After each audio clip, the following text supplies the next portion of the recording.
Hey, this is John Young. We're looking at these today. These are two stacks of speakers. We're featuring subs, 12-inch subs. These are the these are the ELX 212 SP subs.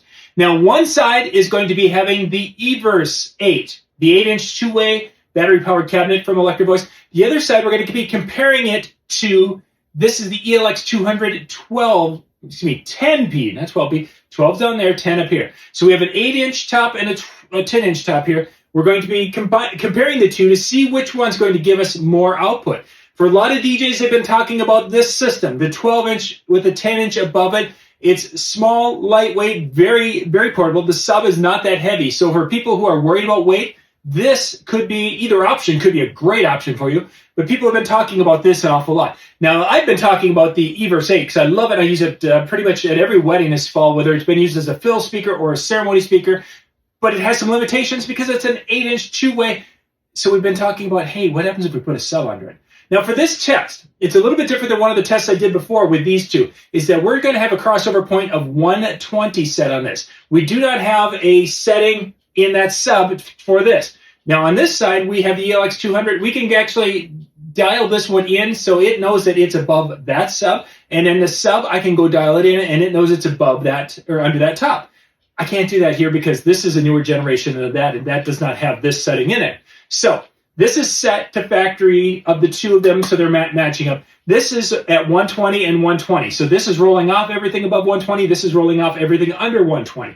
And it actually gives, I think, a pretty decent, you're going to hear what it sounds like.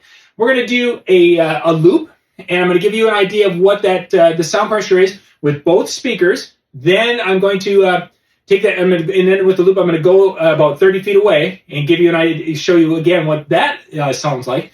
Then we're going to come back up here, and we're going to put another track on that has some vocal in there so you can hear the difference in the vocal between the two. So let's jump into our test. First thing I'm going to do is make sure I got my hearing protection in because it's going to get pretty loud. Protecting our ears is a very important thing. Now, before we get too far into it, what I have done is I've got the volume gain set here. It's going to give me the point of when the little limit lights kick in. And I've talked about the limit lights and such, but that's going to be where they're starting to flicker on both speakers. It's pretty much set so that I can do that. So we're going to start with the Everse and the sub and give you an idea of what they sound like.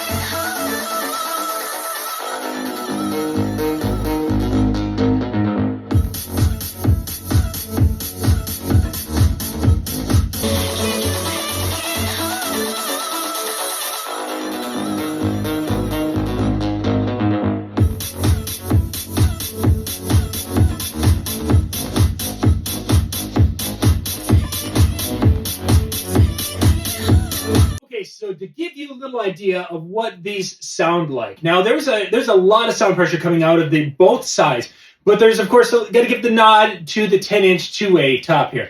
One of the areas in which you really kind of maybe noticed, and if you weren't paying attention to when the bass kicked in, the decibel reading about the same distance in front of the speakers was 104, 105, and we were getting about 3 dB more, somewhere in that 2 to 3 dB more out of the 10-inch than we did in the 8-inch, which can make sense because the larger speakers a larger cone is more efficient and they can get more volume. And there's probably a different amplification and such because we're doing we're asking a real portable speaker to do full range or a main system configuration here.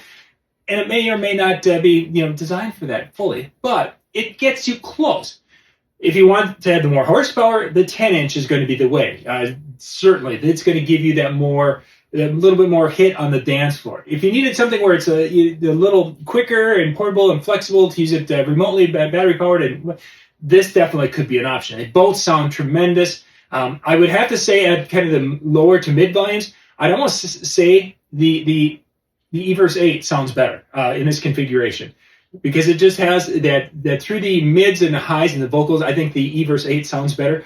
But for brute power, the ELX the ELX 210P is going to give you more just power for what you're out there doing. Let me know, what did you hear? What did they sound similar? Did they sound different when you listen to those? And put those down in the comment section. I'd love to hear your thoughts as you listen to both of them in this little unscientific demonstration that we did here tonight.